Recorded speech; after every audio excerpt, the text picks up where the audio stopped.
ಸರಿಯಾದ ಮಾತು ಮತ್ತು ಸರಿಯಾದ ಸಮಯ ಈ ಎರಡರ ಸಮಾಗಮವೇ ಸಂವಹನದ ಅತಿದೊಡ್ಡ ಮಂತ್ರ.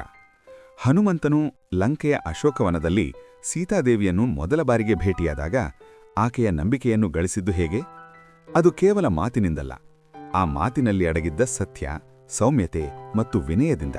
ಹನುಮಂತನು ನೇರವಾಗಿ ಆಕೆಯ ಮುಂದೆ ಹೋಗಿ ಮಾತನಾಡಿಸಲಿಲ್ಲ. ಹಾಗೆ ಮಾಡಿದ್ರೆ ಆಕೆ ಹೆದರುತ್ತಿದ್ದಳು. ಬದಲಿಗೆ ಮರದ ಮೇಲೆಯೇ ಕುಳಿತು ಆಕೆಗೆ ಇಷ್ಟವಾದ ರಾಮಕಥೆಯನ್ನು ಮಧುರವಾಗಿ ಹಾಡಲಾರಂಭಿಸಿದರು. ಆ ಮಧುರವಾದ ಧ್ವನಿ ಸೀತಾದೇವಿಯ ದುಃಖವನ್ನು ಆ ಕ್ಷಣದಲ್ಲಿ ಮರೆಸುವಂತೆ ಮಾಡಿತು.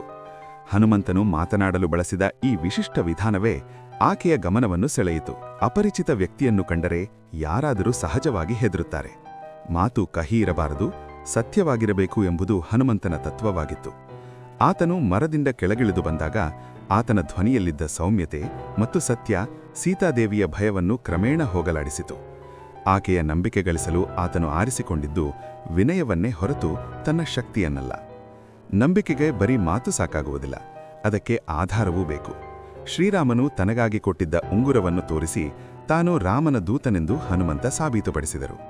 ಆ ಉಂಗುರ ಮತ್ತು ಆ ಮಾತುಗಳು ಒಂದಾದಾಗ ಸೀತಾದೇವಿಯ ಎಲ್ಲ ಅನುಮಾನಗಳು ದೂರಾದವು. ಮಾತು ಮತ್ತು ಸಾಕ್ಷ್ಯ ಎರಡೂ ಒಂದಾದಾಗ ನಂಬಿಕೆ ಹುಟ್ಟುತ್ತದೆ ಎಂಬುದಕ್ಕೆ ಇದು ಅತ್ಯುತ್ತಮ ಉದಾಹರಣೆ. ನೀವು ಏನು ಹೇಳುತ್ತೀರಿ ಎನ್ನುವುದಕ್ಕಿಂತ ಹೇಗೆ ಹೇಳುತ್ತೀರಿ ಎಂಬುದು ಮುಖ್ಯ.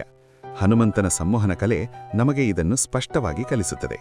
ವಿನಯದಿಂದ ಮಾತನಾಡಿ ಜಗತ್ತನ್ನೇ ಗೆಲ್ಲಿ. ಜೈ ಶ್ರೀರಾಮ್.